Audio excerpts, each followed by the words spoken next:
Hey, welcome everybody. Mr. On Demand here, and I'm here to talk to you about a DIY project that you may want to do for your house someday. It's a home server.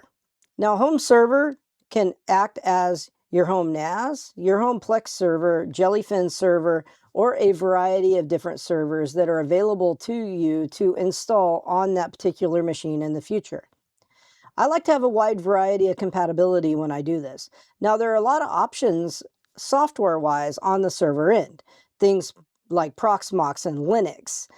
You can also install a server OS from Windows called Server 2025, which is the newest version that's out there right now.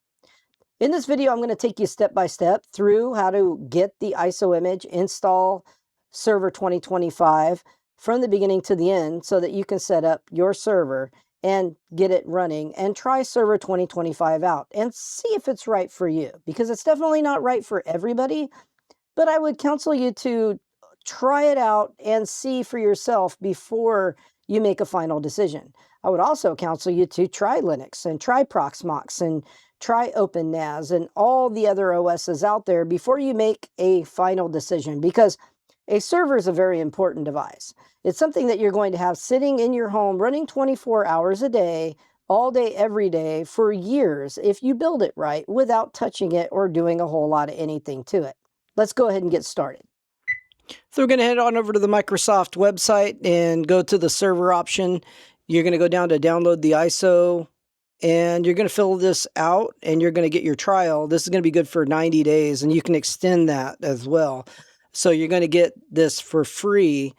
And, you know, it's going to give you a lot of ability to try out all the different features and not have to pay a penny. There are also ways to get actual license keys very, very inexpensively. We're talking like $30 if you really want to keep the software for yourself for a long period of time. But this is good enough for you to try it out for a long period of time without having to pay anything at all.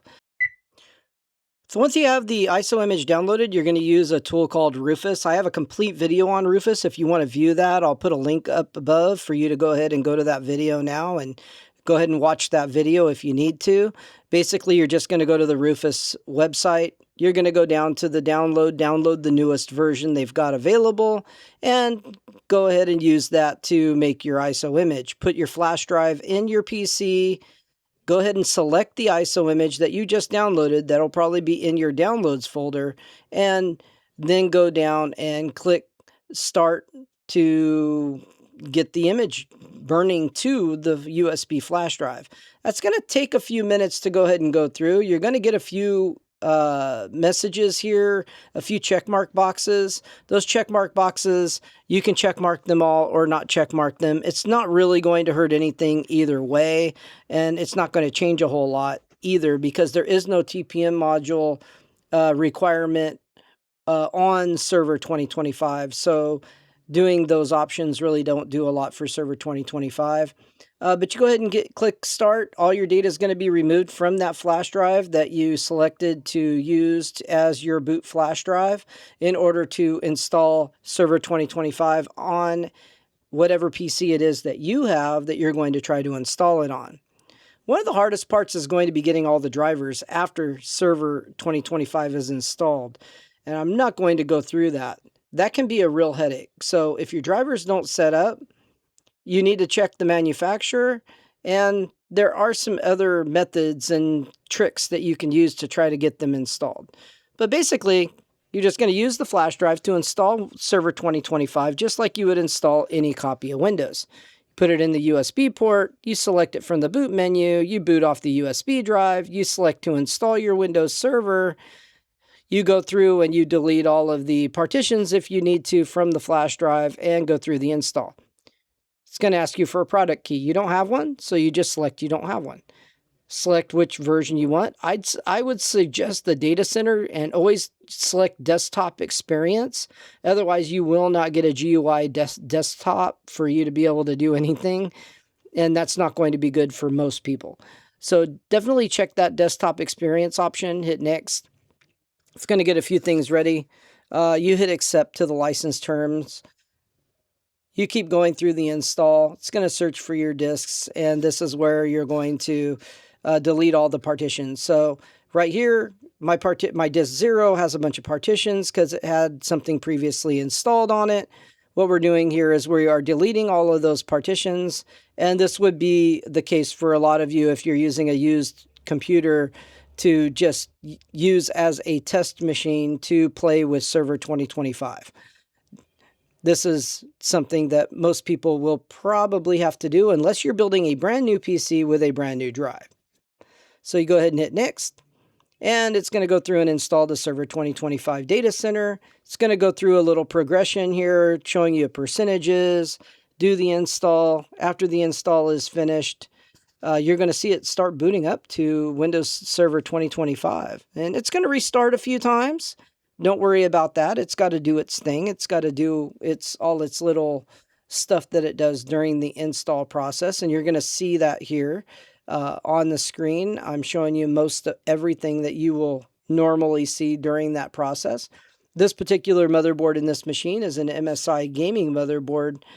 This was a difficult one to get set up. I finally did get all the drivers set up on this particular machine, but it was a little bit difficult. That's why I said earlier in the video, the driver setups will be one of your more difficult areas to try to get everything set up in Server 2025.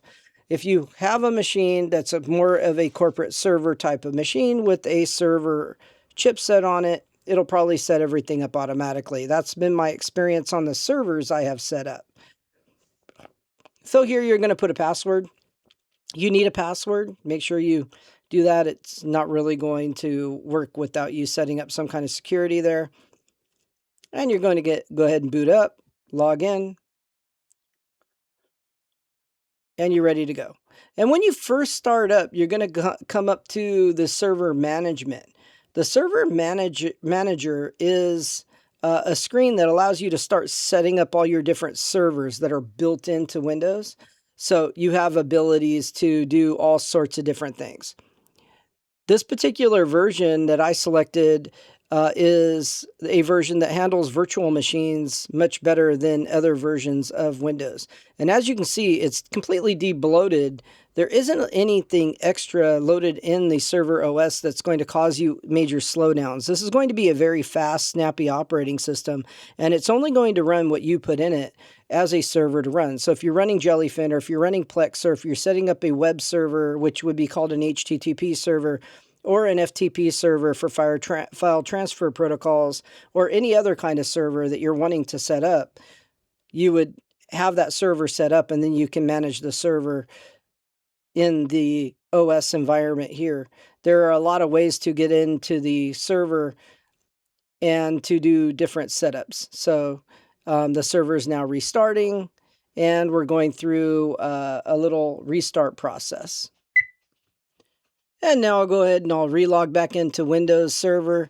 You use Control-Alt-Delete to bring up the login screen, and you type in your password and you log in. It's as simple as that. And then you can start setting up drivers. You can set up your different servers you want to set up, etc., etc.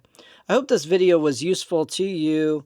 If you're interested in how to do more things like getting your drivers set up and getting different types of servers set up in Server 2025 to make it your complete NAS / whatever server you might need in your home, then go ahead and subscribe to my channel, and you'll get more videos from me as soon as I put up more videos on Server 2025, because I am in the progress of implementing Server 2025 into my home as the main server, and you'll get to see how that works out for me.